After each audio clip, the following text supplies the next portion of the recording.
Hey everybody, welcome back to the Hobby Lodge. So, I thought today I'd give you an update on the project I've been working on, which is the Showdown at Retribution from the guys at Wild West Exodus War Cradle Studios. So I have now completed the Enlightened set of the forces. I've started building a Wild West table behind me, which I'll show off in another video. And next up, I'm going to be doing the Union. So I thought in this one, I'll take you through what I've done, and you can give feedback or whatever, or just, maybe this is something you're going to pick up for yourself. So first off, I will grab Gustaf. So Gustaf is the faction leader here, in his kind of spider crawling, wheelchair of doom, I'll call it, I guess. But yeah, process for painting these, I was going for tabletop, and I think that's what I've got. Very easy, primed with black primer, dry brushed with silver, and then contrast paints up to wherever it is as you can see it. So yeah, very easy to do. The basing is some textured paint from Vallejo, then with some actual real sand sort of sprinkled over the top. Some dry grass tufts, so they look sort of sort of worn and dried out. A few little rocks here and there, and then some pigment powders, and then matte varnished all of that in to give the bases you can see there. So hopefully you can see those nice, and they've come out all right. I'm really happy with them. So yeah, that's the model. I won't go into each one of them in that depth, but just so you know, that's the process I pretty much followed. Primed, dry brushed, and then contrast paints and the odd layer here and there where needed. So that was Gustaf. We then have got the Monoclav. The Monoclav is this kind of segue from hell.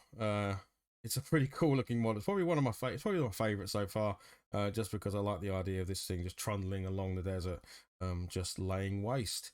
So again, very simple, black primed, dry brushed, layered, and so on and so forth, using the contrast paints to give me some of that sort of a engine-y, fiery look at the back there, and then use the pigment a bit heavier this time so that I could get sort of the clogged up wheels with all the sand and stuff that would be going through it. So yeah, that's my monoclav. We then have two of these. I'll grab one of them.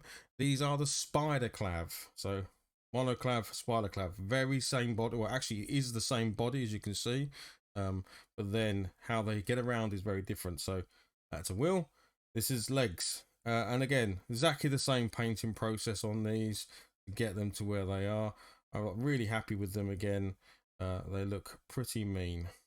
So yeah, the spider clav, and as I said, there is two of these. Now, I believe there is enough stuff in the box for you to potentially build how you wanted. So let's say you only wanted one of these, but you wanted two of the monoclavs. I believe you can do that. From what I've seen in the box there, you could probably do three of one kind or a mix and match of how you wanted to do it. There'll only be enough to make three, but you could make them in whichever order you wanted to, because the body's the same. You're just changing legs for wheels or whatever it is. I went with exactly what was in the starter set, but you could do something different for sure.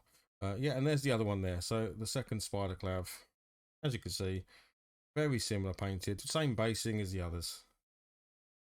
Next up, we've got Smash and Grab. So Smash and Grab is this half mutant, half robot, one thing sort of henchman here with a big old hammer for smash and a big old claw for grab. Yeah, again, very similar. When I primed him, I primed one half in white and one half in black so that I could dry brush this side and I could go with contrast straight away on this side, because contrast over black isn't that great. In fact, it's terrible. But over an off-white, you'll get obviously really great results. So that's what I did for this guy, to get where I wanted him. It was quite easy to just do one half and one half, not tricky at all. And then yeah, you can always go in and tidy up with a bit of grey sear or any off-white grey, off-white white, to sort of do any little niggly bits you want to do, but ultimately very easy to paint. So yeah. Next up, we've got some of the iron horses. Here we go. So two of these, unlike the old models that used to be on a track, these ones are now floating. So yeah, again, very similar styling. Wanted to go for lots of metals, still make them feel Wild West through the colors I'm using. But yeah, this is that. Again, pigment powders on all of the models. I used pigment powders and just brushed up the legs, brushed up anything that I think sand might have blown up onto. So all around the bottom here, very subtle, but if you can see it in real life, you'd see there's sand all over this, because it would be zooming along and picking up dust, and it wouldn't be clean. So yeah, maybe more evident on the front there, but it's very hard to see on the camera. But with the eye, you can see it. There's one, and there's the other one. Very simple.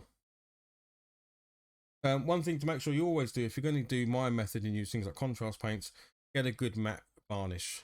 It's really essential. One, because contrast dry is quite shiny, and two, it's quite thin paint, so it's easy to remove it with the acids from your fingertips and stuff like that. So once you've finished your model, once it's dried, get a matte varnish, get on there and get it done.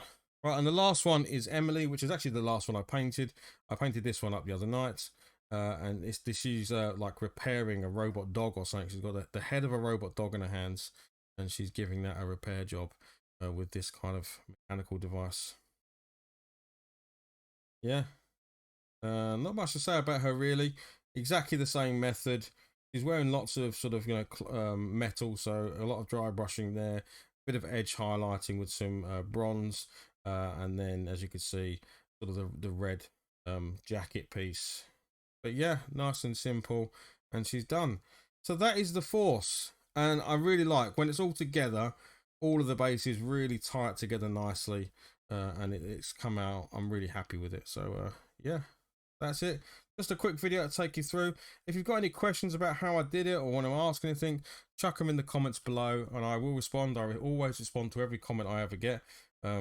So yeah, if you've got any questions about how I did this, out, and I will definitely get back to you. Throughout the rest of the week, there will be live streams over on twitch.tv, the Hobby Lodge, of painting up the Union. Yes, the Union.